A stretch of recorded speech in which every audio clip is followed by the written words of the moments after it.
medo, mágico mascarado.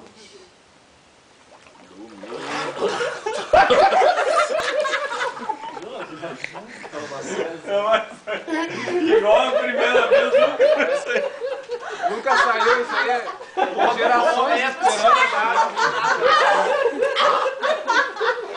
esperando O outro tossiu meia piscina d'água, mais ou menos. Eu escutava Eu vi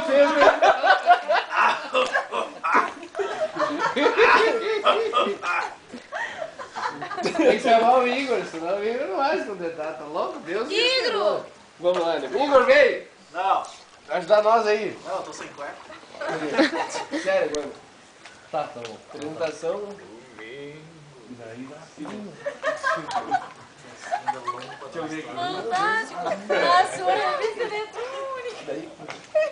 Olha aqui, ó.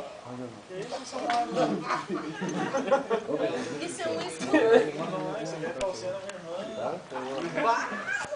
Uma tanga! Sabe isso? Ah, deixa eu ver. Silêncio, vamos lá. Não é pra ninguém ficar sabendo, né? A gaita já sai da água se abrindo. Deixa eu ver! Já vem, põe a Não dá corda pro louco desse? Isso é louco? Isso é louco. É que eu fico te imaginando assim.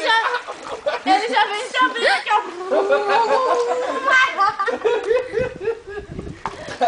Isso é fantástico. Ah, vamos lá quantas vezes?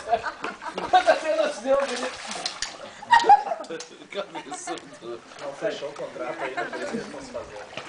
Pô, já faz 2 verão que a gente tá esperando isso aí, meu. Fala, Thiago. Tu vai aguentar ou não vai aguentar, tio? Ô, a Glória Maria chegou a branquear aqui, olha, tanto tempo esperando. Vai, então vai.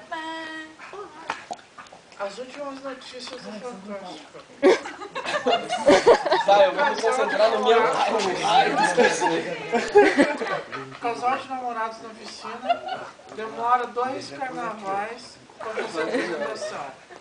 Não perca no próximo bloco. Vou terminar o último. E agora, Cid? Nossa,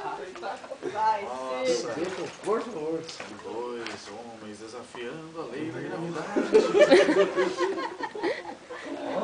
Isso é um espanto. Homens ou não, eles estão na piscina. Desafiando todos os perigos da água. Vai, vai, Olha, tá dando do Santos. O Brasil está com você. Agora foi.